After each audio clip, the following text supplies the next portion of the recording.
Welcome to Mount Shasta Escapes Write Forever playlist. I took a ride on the Tiger 900 around Mount Shasta today, checking out current conditions. It is Thursday, December 19th, just about 1 p.m. Warmest day we've had in a while. Outside temperature, according to the bike here, is 54 degrees. That's the warmest day we've had in quite a while. And starting in the wee AM mornings of Saturday, we're going to get another rainy spell kicked off, which will last through Christmas for quite some while.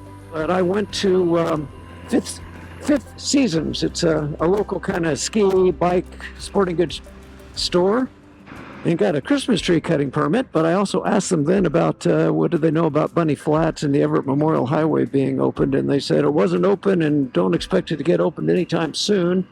And they were speculating, but kind of acted like they might have had some information on the subject, that they haven't cleared out the Everett Memorial Highway from the deadfall, which supposedly is what got it closed, because they had some equipment breakdown and they don't have funds to fix it.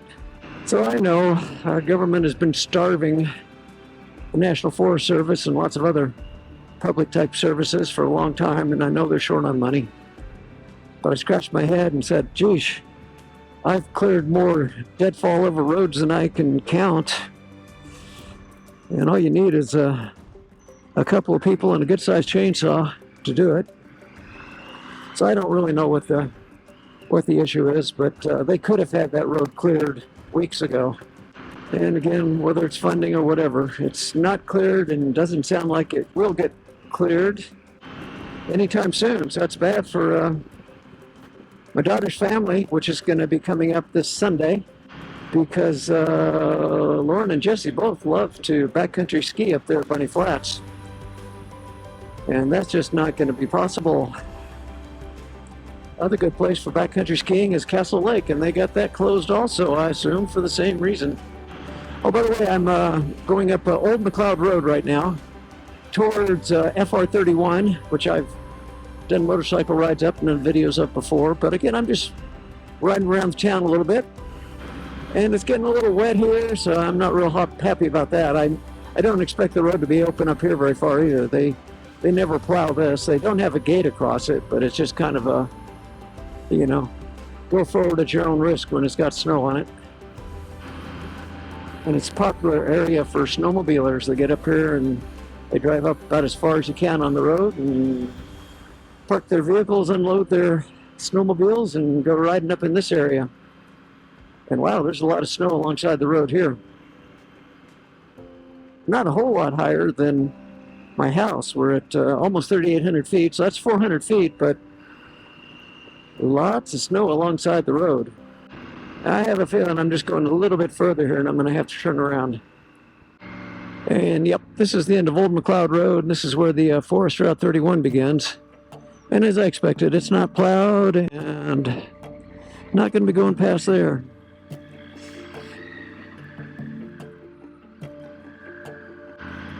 So, no surprise there, what I expected. And I mean, that's typical Mount Shasta in the winter. What I wish was not so typical was the Everett Memorial Highway getting closed to Bunny Flats. This is, I'm not trying to think how many winters we've been here, but third winter, I think. First winter, it was closed up there, but not so early, not in McBride Springs. It was closed further up, and you could actually do some backcountry skiing and stuff up there. Just not to Bunny Flats.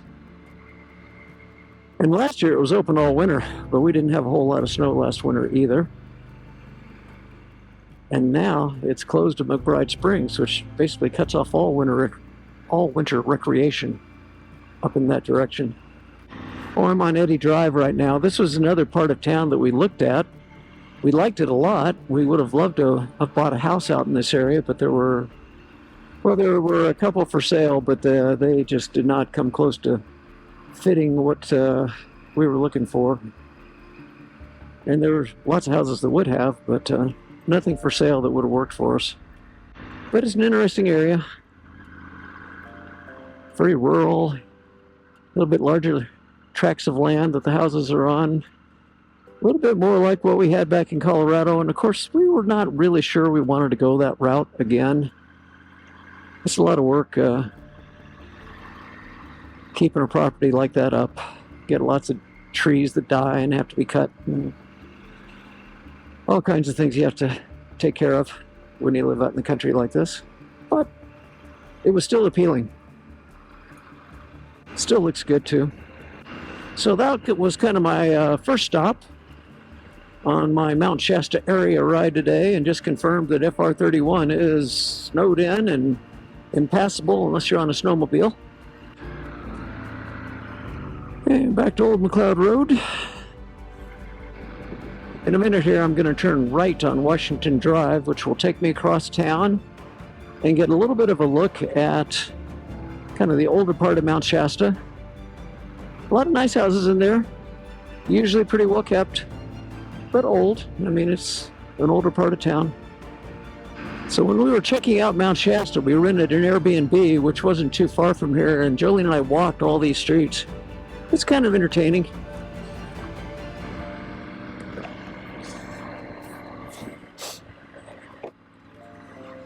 And there were some houses in this area that could have been okay, that we might have bought, except there was nothing for sale. You want to buy a house in Mount Shasta, the housing market quite often is kind of tight. You just don't see a whole lot of things for sale.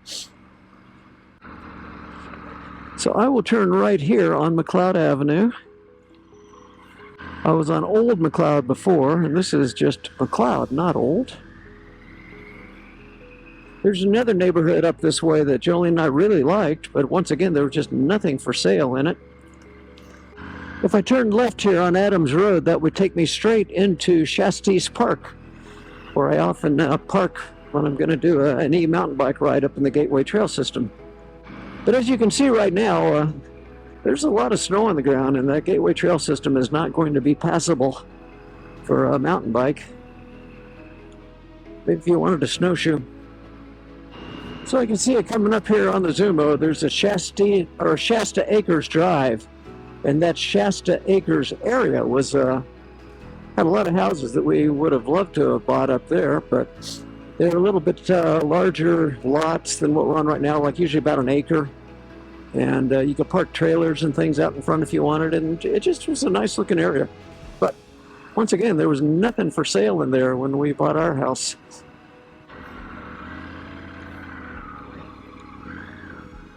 And I know I've said this before, but we are really happy with where we live. It's a very nice location. Would have been good out here too, but where we are is good. And if we had a house in this area, by the way, I'll just kind of make a little loop through this neighborhood. But if you own a house out in this neighborhood, there's access into the Gateway Trail system, which when I do this loop, I think I'll probably go by where that is. And that would have been great for walking dogs and mountain biking as well. But gosh, where we are by Lake Siskiyou, I've got so many memorable walks and videos out there by Lake Siskiyou. I wouldn't trade that. That's pretty amazing. I'll take a right here and then kind of loop around that way. At 4,047 feet, again, we're about 600 feet higher than our current house. And it makes a difference. There is more snow. You can see that. And I guess that's something I kind of like too. I like not having quite as much snow around where we're living. It makes maintaining the house and all a little bit easier. Oh, the houses out here tend to have long driveways too. I mean, I would have been able to clear them all, but we had that back in Colorado. We lived out in the country on 3 acres with a lot more clear acres around us, but we had a very long driveway. And lots of snow we always had to clear. So a big snowblower and a ATV with a plow, and that did the job. Living out here, you'd probably, a lot of these houses anyway, want something similar. Okay, so this is Alpine Drive, and to the right, it dead ends up there. And that's where the trail hooks up to the Gateway Trail system. when I do mountain bike rides, I sometimes would come out there. Anyway, Shasta Acres, I think it's a very neat area, and I haven't said this either, the house we like the house, and there's no way we want to go to the expense and hassle of moving just to another house in Mount Shasta. Next time we move, we'll move to a different area, and we'll probably do it to be closer to medical care and maybe someplace that doesn't get quite so much snow.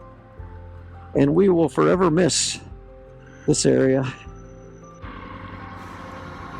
Oh, I can't go this way. Bad choice.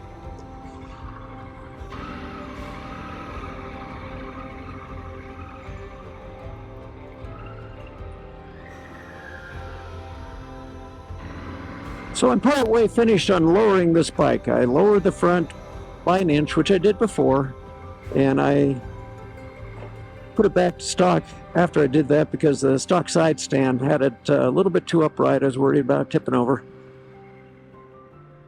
But I've lowered it again by an inch at the front. I do not have the lowering links yet for the back, and I've ordered things from the United Kingdom, UK before, but it always takes forever to get things over from there. And I probably won't get those lowering links till next week, right in the middle of Christmas with family visiting, so I won't be putting them on for a while. I did get the GT low side stand in, and I've gone ahead and put that on. Let me do a video on that at some point. There are lots of videos on how to remove a side stand spring, and I looked at them, and wow, there's a really neat way that works. So I'll add that to my channel too, just talk about what I did to get that side stand spring off. I've changed side stand springs before, and it's just been a total battle. They are so strong. It's really hard to get them pulled out far enough to get them off the pin that holds them to the bike and change those things. But there's a way that makes it easy. Of course, now the GT low side stand, since I've only lowered the front, has the bike leaning a little more on the side stand side than I'm comfortable with, but it seems okay so far. Once I get the back lowered, I think it's going to be perfect. I'm not positive if I've ever gone down Jefferson before, but I'll do that. I've gone down to Adams, which is the next one up. I probably have, but I'm sure I have not done a video of driving out this way. Nice enough looking street. A little larger lots and nice houses. The thing about Mount Shasta is you can buy a house here for a fraction of what a similar house would cost in the Bay Area. Of course, the jobs are in the Bay Area, so that's why everybody's in the Bay Area. And because it's so expensive to live out there, a lot of the jobs, not all, but a lot of the jobs pay a lot better too. So your living style comes out not too far different from an area like this, except that you're going to be in a small house that costs a whole lot more. Anyway, the street has a lot of nice houses off it. I kind of like what I'm looking at. This would be another area that would be very interesting. It's also very close to Shasta Park.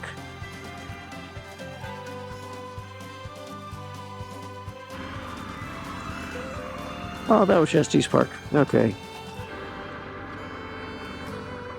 What the heck? I guess I'll go up the Everett Memorial Highway just a little ways. I can't go very far up this way because the road is closed. And right there is the Gateway Trailhead.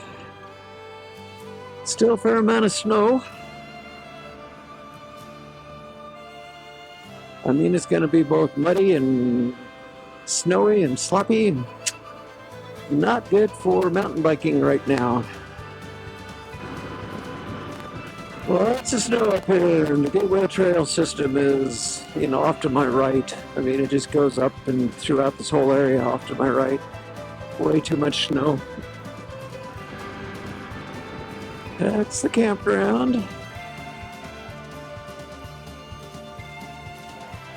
And there's enough snow there, I suppose. You could do a little bit of skiing or snowshoeing, but it's not really the good spot for doing it. But I don't know, could be worth checking out.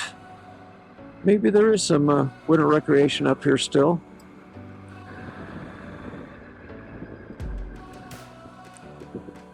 Yeah, road closed, 500 feet ahead. Well, there are people out here winter recreating. So, I don't know. Not going to be as good as Bunny Flats, but what the heck?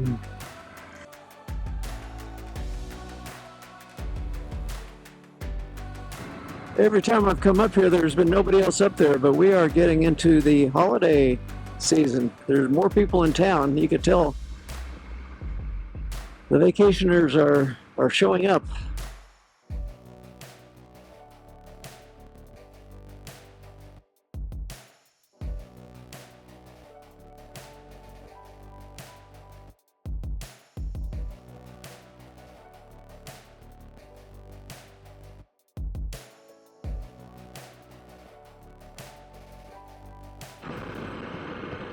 You know, it's still worth a ride up there. I enjoyed that. Oh wow, there the spire is. I didn't realize you could see it from this low down, but it's a pretty good view of it.